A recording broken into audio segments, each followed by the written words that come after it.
Gabriel, muito bom dia. Obrigado pela atenção de nos dar esse tempo aí para nós bater um papo. Bom dia, tudo bem? Tudo certo? Como é que tá as coisas no Camaquã aí? Chegou a chuva? Chegou a chuva, chove tranquilamente agora em Camaquã, tempo fechado e perspectiva de frio pela frente aí, depois de amanhã já tem frio.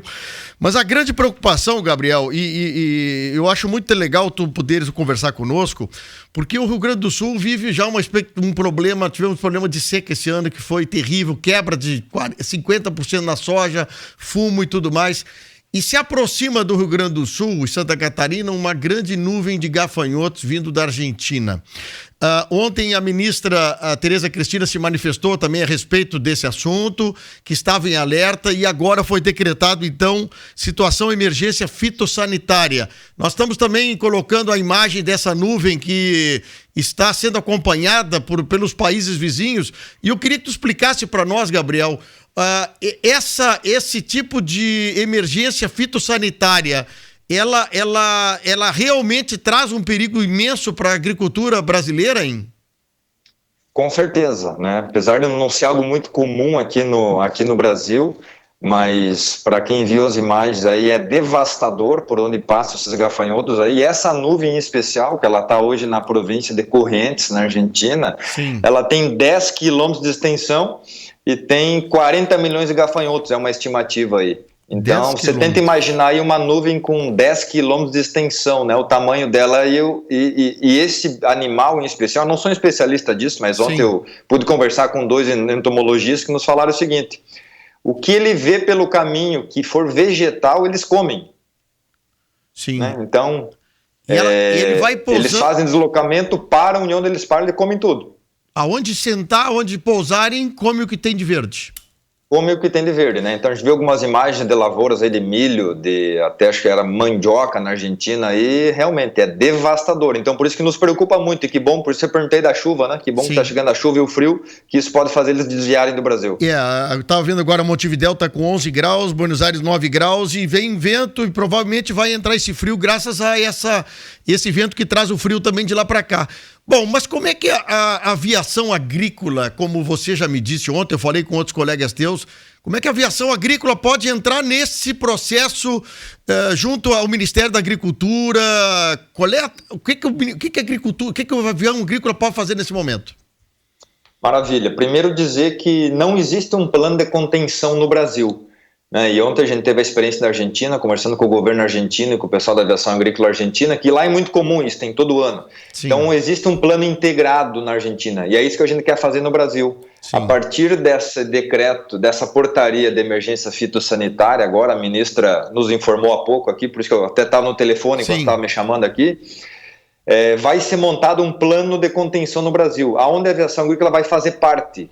Porque o controle desse gafanhoto é algo muito complexo, depende de um trabalho da equipe de solo com caminhonetes, com pulverizador terrestre, e o avião faz uma parte dessa aplicação no amanhecer, né? Então a aviação, com as aeronaves gaúchas aqui, vão fazer parte desse plano, que vai ficar pronto agora para eventualmente quando tiver essa infestação de novo. Então nós vamos ter um plano pronto, a aviação vai colaborar nisso, faz parte desse processo. Mas que interessante que o Brasil não tinha esse plano, né, Gabriel? Pois é. Que coisa, nós aqui na vizinha Argentina... Mas aí então tu acompanha por terra onde essa nuvem está pousada, porque à noite à tardinha, ela aterriza, né? Essa nuvem toda. Aí tu faria a aplicação de que tipo de produto para que pudéssemos ter ideia? E a minha preocupação é saber o seguinte, que a gente sempre tem essa questão do papel da aviação agrícola na agricultura brasileira, que é um espetáculo, o trabalho que vocês fazem, mas tem muita gente que se preocupa com a questão do material usado, que tipo de prejuízo pode trazer à fauna, a agricultura, o meio ambiente. Explica para nós um pouquinho sobre isso, Gabriel. Essa pergunta é muito boa, porque esse plano de contenção que vai dizer o produto que vai ser utilizado, né? E o produto, obviamente, vai ser algum tipo de inseticida. Já existem protocolos internacionais aí autorizados para fazer uso, porque essa praga, né, apareceu lá na África agora, já houve controle, a Argentina está fazendo agora. E não é a aviação que vai dizer qual é o produto, né? A aviação é apenas o veículo que vai fazer a aplicação, assim como o equipamento terrestre. Quem vai dizer isso é o Ministério da Agricultura, através desse protocolo, que, como eu disse antes, ele não existe ainda, o protocolo vai dizer. Mas deverá ser algum tipo de inseticida que, obviamente, não prejudique o restante da fauna, enfim, né, porque que faça apenas o combate desta praga, né, e obviamente, porque a gente não pode ter um prejuízo ambiental, que a gente tem essa preocupação muito grande, sim, né, por isso que a gente acredita que isso deve ser um plano integrado de governo, porque o governo é o que autoriza os produtos para utilizar na agricultura brasileira, sim, então é o governo que deve definir qual é o protocolo de aplicação aqui. Mas a ministra da Agricultura, ontem em manifestação, e hoje está me dizendo que já conversaram com eles lá, a preocupação é de imediato, quer dizer, não tem como esperar muito tempo, tem que ser uma coisa de hoje para amanhã. O SINDAG, Ministério, tem que estar pronto já para poder fazer essa aplicação. Exatamente, porque, como eu disse antes, né, a gente imagina que pela condição climática eles não vão entrar no Brasil. Porém, a gente não pode ficar contando com isso, né? A gente estava conversando agora com o Ministério, a gente tem que estar preparado, porque se eles seguirem o deslocamento como estava até ontem, até Correntes, sábado eles estão no Brasil. A gente espera que o frio chegue logo. Então, sábado eles poderiam entrar se seguissem na linha que estavam. Porém, o frio tende a desviá-los. Acabei de acompanhar aqui, eles já deram uma desviada para o norte aqui, talvez não vamos ter a visita deles. E não adianta montar o plano daqui a 15 dias, né? Até falamos com o senador Heinz ontem, ele disse, não, o plano tem que estar pronto amanhã que é hoje, né? Sim. O plano tem que estar pronto. Se tiver que agir, fulano faz isso, caminhonete faz aquilo, o ministério isso, secretaria não sei o quê, e o ministério faz isso, e a aviação faz aquilo. Mas tu tá percebendo que o ministério está ativo e pronto para resolver logo isso aí, então? Tem até nos impressionado a velocidade do Ministério, né? A preocupação, realmente, a ministra articulou, tem uma preocupação, um conhecimento da situação, se apoderou da informação muito rápido e coordenou, né? Porque a gente sempre fala que a liderança precisa coordenar, né, na política, e coordenar e fazer as coisas acontecer, né? Porque a gente acaba a gente não tem essa capacidade, então a liderança política tem. Então a ministra fez isso muito bem nesse caso. Essa pequena grande ministra chama atenção pela presteza dela, pela determinação, é um espetáculo. Bom, e qual é a quantidade de aeronaves que você acha que poderia ser necessário para fazer esse trabalho? Provavelmente vai durar mais de um dia esse trabalho de vocês, né? Alguns dias. Como é que você prepara a equipe da aviação agrícola para isso, Gabriel? A gente não tem exatamente, isso é novo, né? Não tem exatamente uma quantidade aqui, mas a gente acredita, fez algumas conversas ontem com o pessoal da Argentina, com a nossa turma também, que nós tendo aí entre 30 e 40 aeronaves à disposição é mais do que suficiente para fazer um controle com tranquilidade. Quais são as variáveis aqui? Essa nuvem hoje de 10 quilômetros, ela está indo toda junta. Um pesquisador nos disse ontem que por algum motivo climático, ela pode se separar. E aí você imagina essa nuvem de 10 quilômetros você separar em 5 pedaços e se espalhar. Aí nós vamos ter um problemão, porque nós vamos ter que ter vários grupos fazendo esse controle. Tá. A aviação agrícola brasileira não tem como fazer esse trabalho de aproximação dessas nuvens em solo argentino e uruguaio? Não há essa colaboração?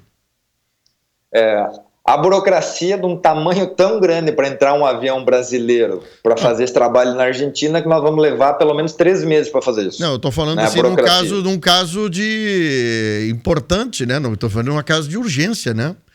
Que são coisas, obviamente, que não estão no protocolo normal de países, né? Exato. E aí, nesses momentos que nos vem, né, sempre aquela discussão, né, que Mercosul que é esse que a gente tem, né, onde a gente não consegue ter colaboração nessas coisas, né, acaba voltando à tona essa discussão, né. Nós somos bons parceiros, mas na hora de ajudar um outro tem esses entraves aí, né, que acaba complicando. Gabriel Colli, a gente quer desejar a vocês, assim, um excelente trabalho, que boa notícia está dando aí pela agilidade do Ministério da Agricultura. E vocês, com essa estrutura que vocês têm da aviação agrícola brasileira, que é fantástica também, essa esquadra que vocês têm, que não é pequena, é grande, né? Quantos aviões tem o Brasil na aviação agrícola, hein? O Brasil tem 2.300 aviões, é a segunda maior frota do mundo. E no Rio Grande do Sul teria esses aviões disponíveis para fazer sobrevoos agora nos próximos dias.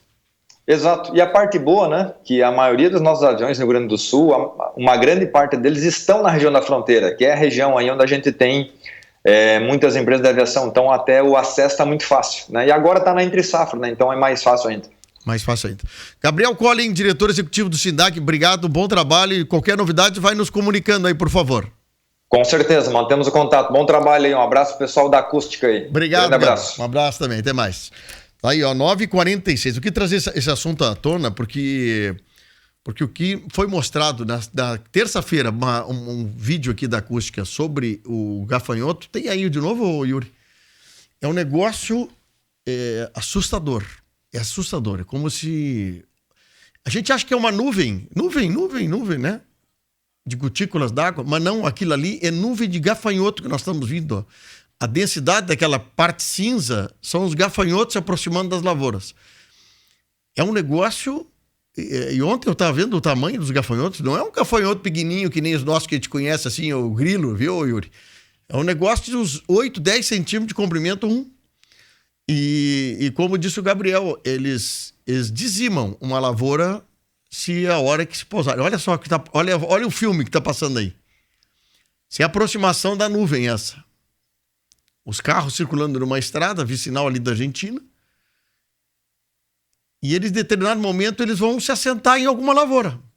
Eles podem estar passando por cima, não estar comendo nada onde estão passando nesse momento. Mas daqui a pouco eles pousam, começam a pousar. E aí, meu amigo, que é o problema? Quando levanta, olha aqui, ó, olha que coisa maluca isso aqui, Yuri.